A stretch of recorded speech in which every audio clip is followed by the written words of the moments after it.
And I am a dog mom. I have two lovely, lovely Shelties, and they and Smudge are Facebook pen pals. They are Facebook pen pals. This is so good.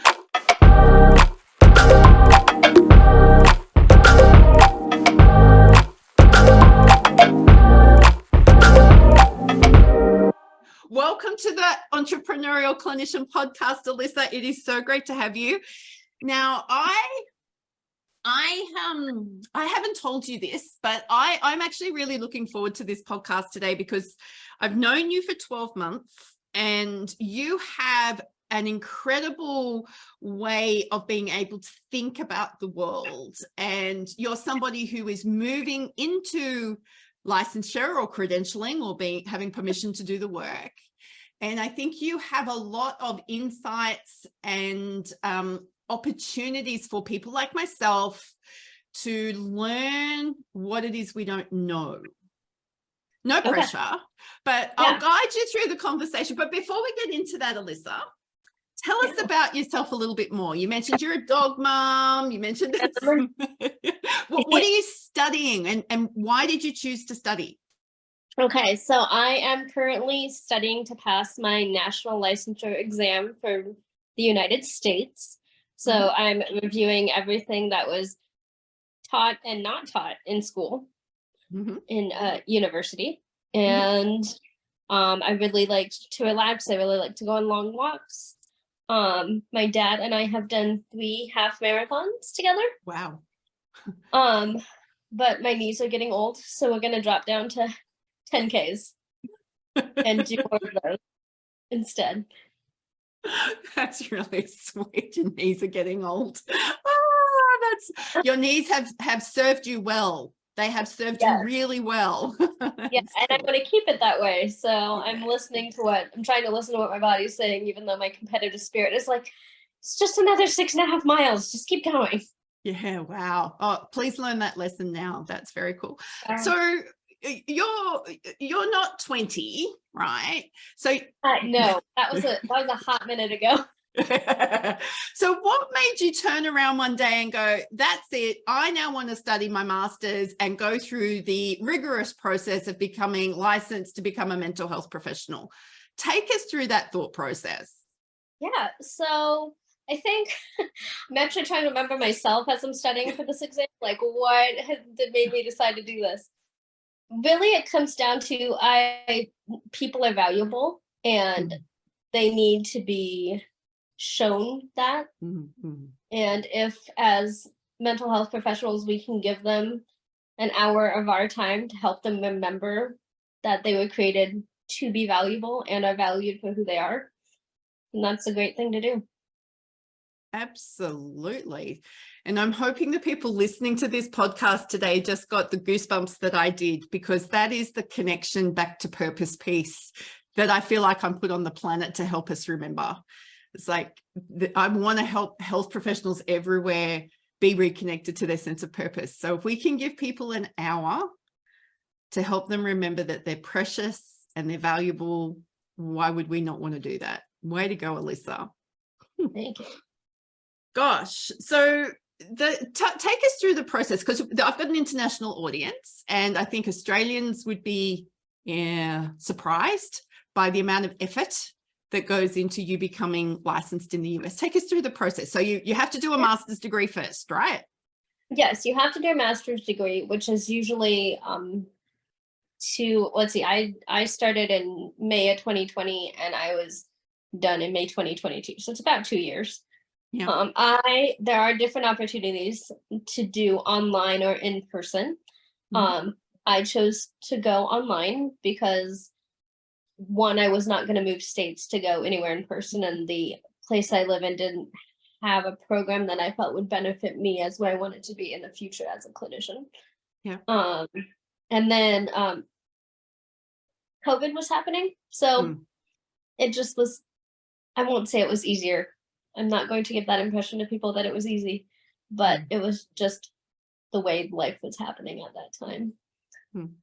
So there's that piece. And then each state, and you can correct me if I'm wrong, but I think in Australia, once you become licensed, you can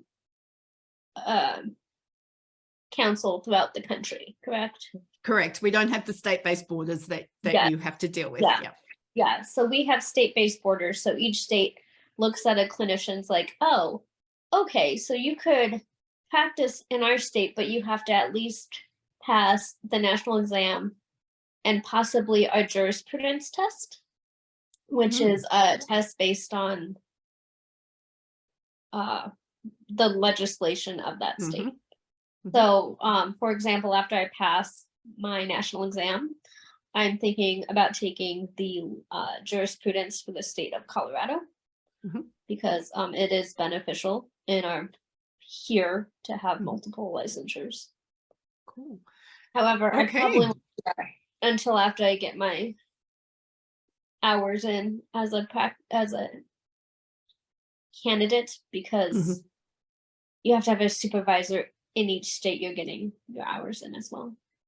So if you got the hours in Colorado, how many hours of supervised practice do you need to engage in? So for the state of Iowa, where I live. Iowa, yep. Yeah. I need 3,000 practice hours. Yeah. So yeah, I still fall off my chair when I think about that. That's it. Yeah. So it's not as simple as going to uni or going to college, getting your master's degree, getting a job, turning up and being job ready and getting paid to see clients like that. We just, yeah. So here in Australia, we don't do that here in Australia either, by the way. But there are the rigorousness of the supervision and the examination thing, I think is a little different. That's always been fairly confronting to me. Because I'm like, I didn't do anywhere near that much, but that's cool. So one of the reasons that I asked you to come on and be a part of not only this podcast, but also facilitate a symposium panel is because I want us to start thinking as a profession about what contributions have, Gen Xers like me and the people who've gone before me, what have we made? What are we not doing so well? And what opportunities exist for the generations coming through? So I'm not going to just, I've got some structured questions for you now, because that's not a fair question. That's totally intimidating.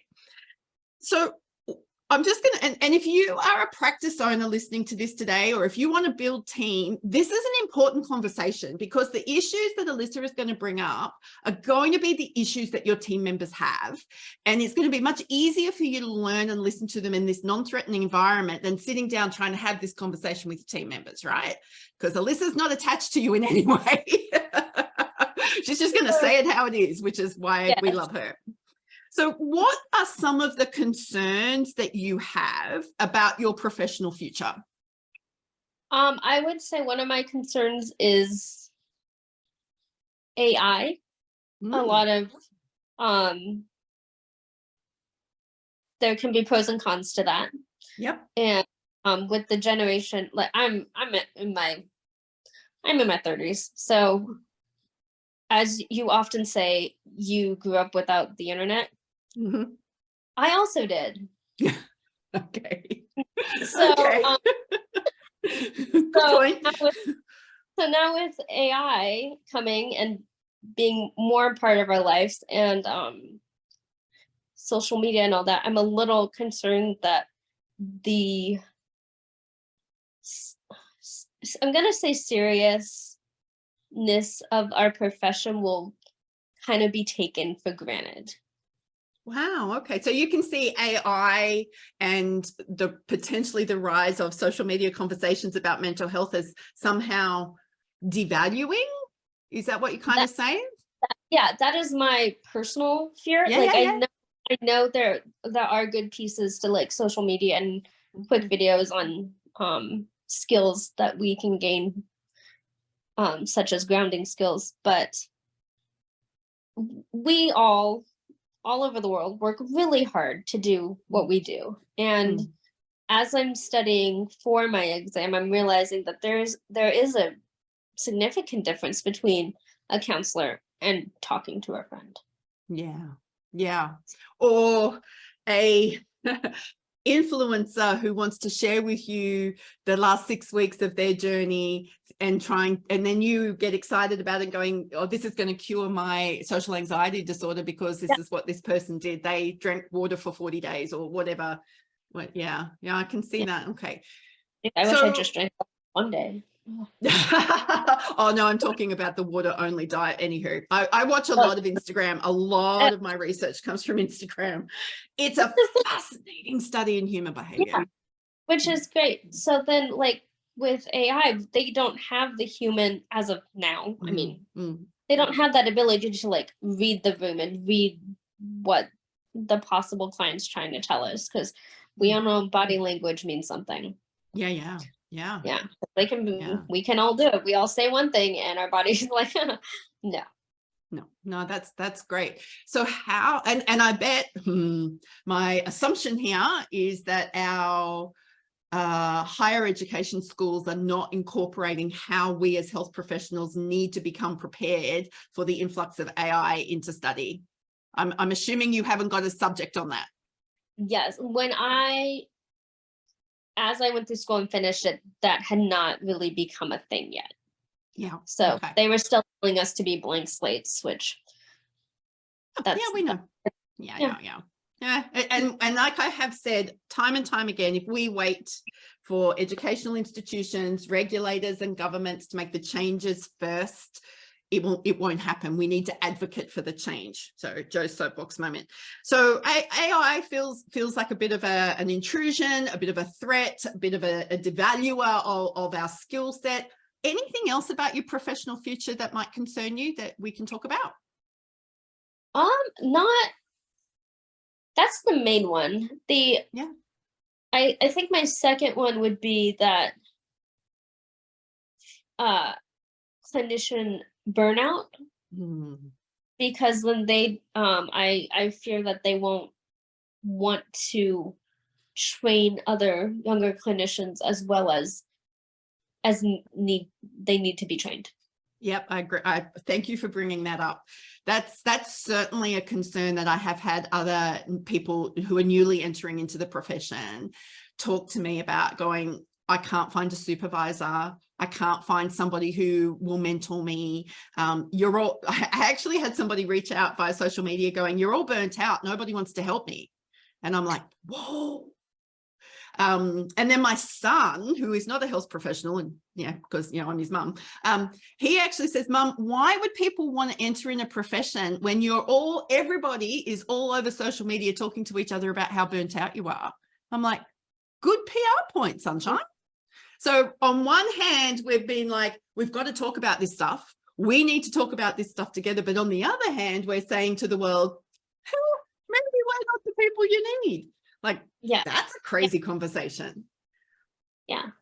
So then that also brings up another topic. How do we, which I think you posted a mini video about this, how do we care for ourselves well so we can continue caring for others? Yeah, I was confronted by that question this week because I was out walking Smudge and I was so resentful that I had to take him for a walk. And I was so annoyed that it was going to take me 45 minutes to do this short walk that he needed because he needs to do his things and he's a dog and I asked for it and I need to be out there and I need to be doing my self-care and God forbid I've got so many things. And then I felt myself talk and went, what the actual hell, Joe? Like, this is actually supposed to be about you connecting with Smudge, you giving your brain a rest because it needs a rest, you enjoying your body because look, you're moving pain-free today. That doesn't happen every day, right? And so it was just like, what am I so afraid of if I put my self-care first? Like, what am I so afraid of? That was a very confronting moment. So yes, of course I shared that. Do you have any concerns about finances and how much you could earn as a clinician? Does that come up for you at all? Or is it more about how do I get looked after in this space? For me personally, I'm not concerned with my finances. Just because it's a thing. Like our profession ebbs and flows. We'll have clients, we won't have clients. But I'm more concerned with the looking after part. Because as you brought up, it's a bunch of us saying like, oh, we're feeling burnt out, but now the general public Mhm. is realizing this. So then they're like, well, they put up this facade for so long. So how are these tired people going to help me be less tired? Yeah, great question. So I think it's really important for those listening, because for those of us who are running a multi-clinician practices, we often think that the way we retain quality staff is by throwing more money at them. Because as Gen Xers, and using myself as the example, that's how we used to stay, because we were the generation that just worked freaking hard, that led to the point where we're now so exhausted, right? So I want to make it really, really clear is that the generations coming through, they need wages to live on. They need good quality income, but it's not the only thing that they need to be taken into consideration. They are concerned about how you as an employer are going to look after them. Please look after your people. Yeah. Okay. So what are some of the things that you would like to see change in the profession of helping and health? So if you could have, like, money's no object, time's no object, you've got the special magic wand and you get 3 things to change, what are those things that you would like to see change? That's great. Okay, so my first one would be I would like to have in classes study for the exam. I'm using an online program, which is fine, but I do better if I'm in class. Yep. So that'd be like just have that available. My second would be businesses in kind would donate each other's self-care to other people. So then Wow. those struggling are like, hey, I can't afford a gym membership right now, but I know that if I don't get out, and sometimes walking in nature is not someone's thing. Sometimes they really like the gym. So if they were donating a 3-month membership, that could get them on track for Wow. just keep them on track, and then maybe within that 3 months they will be better in a better spot to help them out. And same for like massages or just counseling in general, because the other thing I would change is that counselors would have good counselors to go to. Yeah. That'd be my What's third. See, I would never in a gazillion years have thought about that services in kind approach to self-care. And now I've got a whole brainwave happening about building a social enterprise that takes care of that need. But the first thing that came to my mind was like yin yoga, trauma-informed yoga, any of those somatic experiences, just breaking the isolation, getting people together to not have an intense chat, you know, the going and having coffee and just going, I get it, it's hard. And the good quality counselors that get the cultural needs, or you know, the specific needs of this population now, not the needs that they used to be, or not from the textbook of questions you're supposed to ask. That's great, because it worries me that people are coming to me going, can you help me find a supervisor? I can't find anyone. But that's in Australia and in the US. Now we know that Amy, the clinical supervision directory exists to help bridge this gap, but she needs some help. She's looking for the quality supervisors. That's a great discussion. Thank you so much for bringing that up. So if we could create the ultimate, the ultimate 6-month self-care package, because your parents are counselors, right? They are. All right. So, okay, so can you create for me the ultimate self-care package for your parents for 6 months? You've got 6 months, time and money is no object. What are we going to put in this package?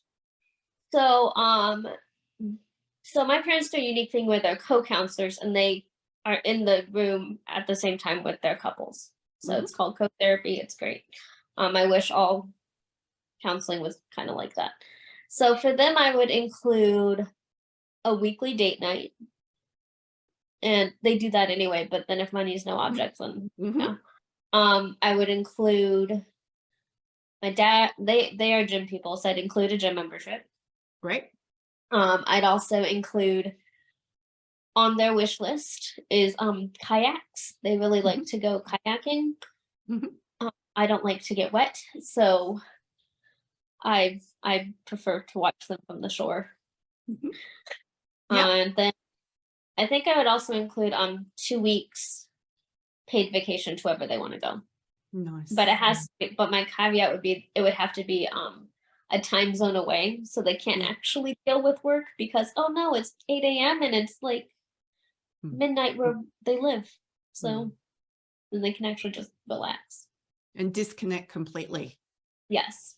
Yeah, that's a really cool package, because we often think that self-care needs to be you and I have talked about this. It's almost like a transaction. I'm self-caring today, so I'm taking myself to get my nails done, and it's just so limited. I'm not saying don't do that. It just needs to be a part of what we do.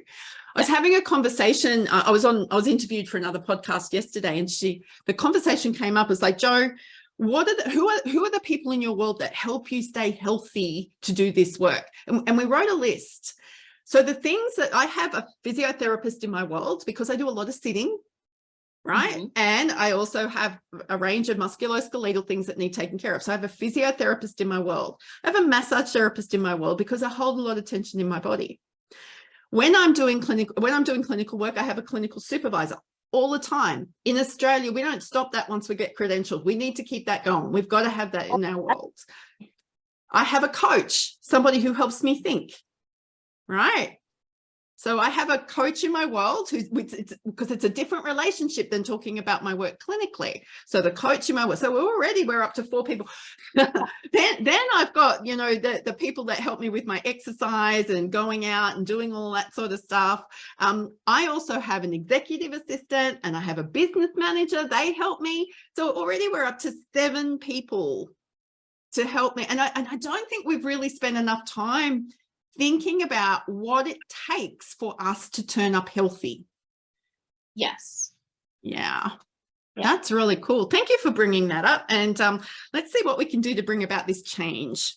Okay. So you've got your parent. So you've got some great role models in your world doing this work, aka your parents. But I'm starting to introduce you to other people in the world, and you're going to be talking to them during the symposium as well. So what are some of the lessons, whether they're positive or negative, but what are some of the lessons that you've learned from the people who have gone before you in this industry? So positive, just keep going. Yeah. Like I said before, clients ebb and flow, and it's really easy to get discouraged when the list isn't full. Yeah. Because real life happens and we're adults and we have bills and it becomes overwhelming. But just keep going, because you usually have that one client come back and say, hey, remember when you told me this? I used it and it worked. And then you're like, I don't remember saying that, but yay. Good job. So just, and it's nice because when that happens, the client brings back the value that we forget as clinicians that we do have as human beings. Yeah, nice. So that's a positive. Let's see. I'm negative. I would go with putting off self-care. Yeah, wow. It's a fad phrase right now. But if we break it down, like self, and then stop it there, and then we just period, and we go down to care, and we break that down, and we don't put it together, that really could change a perspective. Absolutely. Yeah, which is why I've tried to talk about care of self. How do I care for myself and change the conversation? Because I think self-care, like a lot of other buzzwords and buzz phrases, excuse me. Oh, we're going to need to fix that. I was gonna say, grab that coffee. That's right. You've seen, this is my different cup in the time we've been chatting. We get these buzzwords and phrases and we hear them so much that they become meaningless. We just let them, it's kind of like they're just water, they just wash off. So I'm trying to interrupt that conversation by going, how are you caring for yourself? How are you caring for yourself? And because I struggle with this, I really do struggle with it. It's not been easy for me. But I don't want selfishly, I don't want to get to the point where I need more help from health professionals. And the only people available to me are burned out, overextended, exhausted, overcaffeinated, overstimulated, disengaged health professionals. Right. Because they're not going to provide me good care. No. Yeah. So those are my one negative and one positive. Yeah, nicely done. You've done very well there. So do you think that with the symposium coming up, you're going to have the opportunity to speak to 3 people, Australians and Americans, who have been doing this work for quite a period of time, like 30 years plus? I'm so excited. So what's one of the things that you want to know from these people? Honestly, how do you take potty breaks during the day? Nice. Without feeling like you're putting others out? That's such a great question. I'm going to hold you to that, because that's not just a funny question. That question opens up so much discussion for how we actually relate to our work. Very cool. All right. So Alyssa, when we get together again in real life, in real people, which is probably going to happen next year, and we go to a cafe, what coffee are you ordering? So my body doesn't digest coffee. Fun fact about me.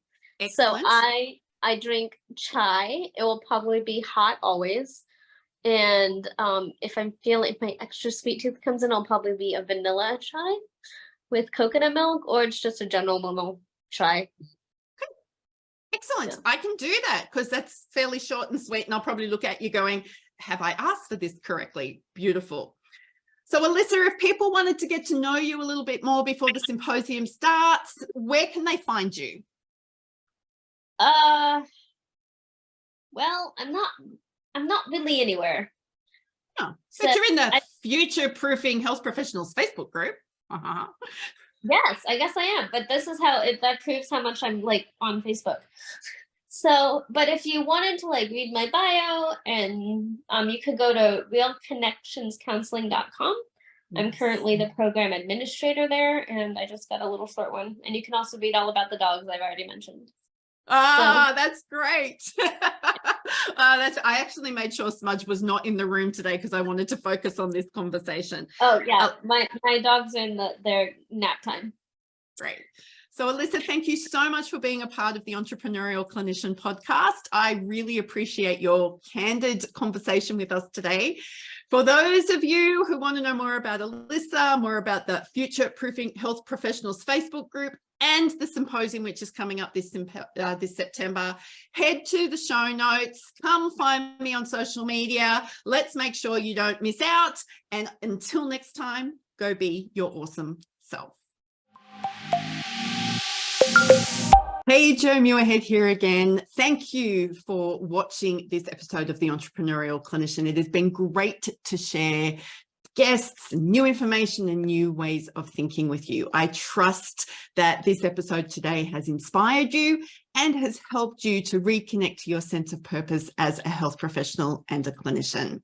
Before we move on, just want to remind you that these sessions, these episodes, are provided for educational purposes only.